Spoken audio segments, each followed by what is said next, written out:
Despite our persistent questioning, Guan Eng never answered straight to the point as to why from March 2013, when the successful tender was announced for the undersea tunnel and the 3 highways project until the 13th general elections in May 2013, he did not clearly state that China Railway Construction Corporations Limited's or CRCC's role was only a building contractor, but instead he was treated as a shareholder in the joint venture consortium or the SPV.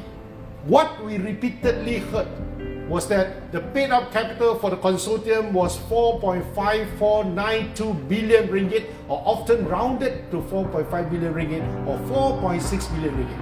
Even when the agreement was officially signed in October of the same year, Guan Eng never ever clearly stated CRCC's exact role.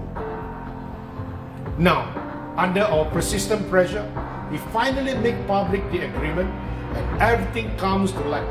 It is clearly stated that the successful bidder consortium consists of only 4 entities.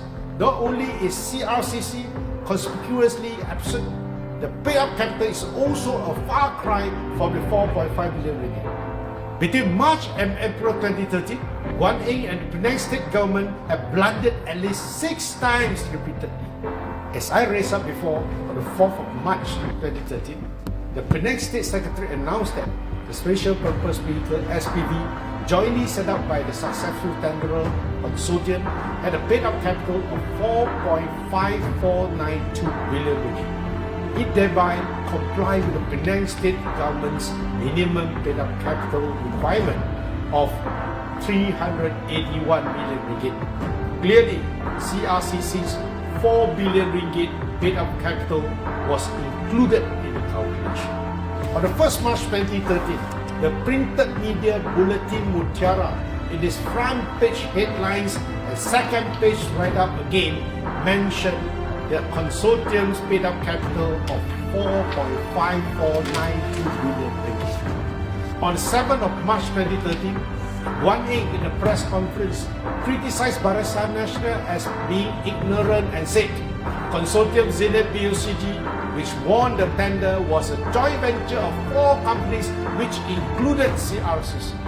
Interestingly, on the 9th March 2013, according to Lim Guan Eng's article entitled "History Will Be the Judge" from his Sinju Daily's column, which was also posted on his blog, paragraphs 7 to 9 read that among the companies within the consortium, 4 possessed tremendous financial strength.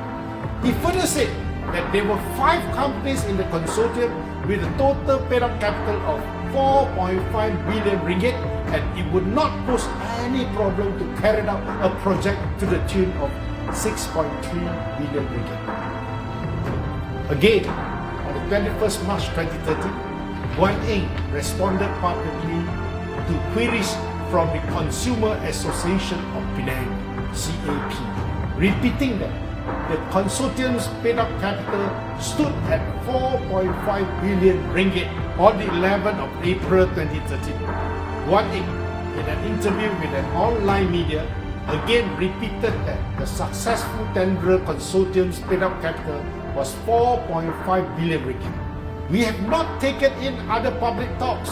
Only from documented records, Guan Eng had at least 4 times mentioned the consortium's paid-up capital of 4.5 billion ringgit. Treating a contractor purely engaged for building construction as a party in the consortium or the SPV is clearly an intentional misrepresentation. Till today, despite our persistent queries, Guan Eng refuses to own up to the mistake he committed. Some online media have the cheek to defend him by saying that the 4.5 billion ringgit was due to an unforced error in calculation by the State Secretary. However, why was the figure not corrected but instead allowed to remain for many months and until now and repeatedly misrepresented to the people? Is this unforced error a sufficient answer to all this mess? CM Guan Eng obviously is a bait and switch. The evidence is crystal clear.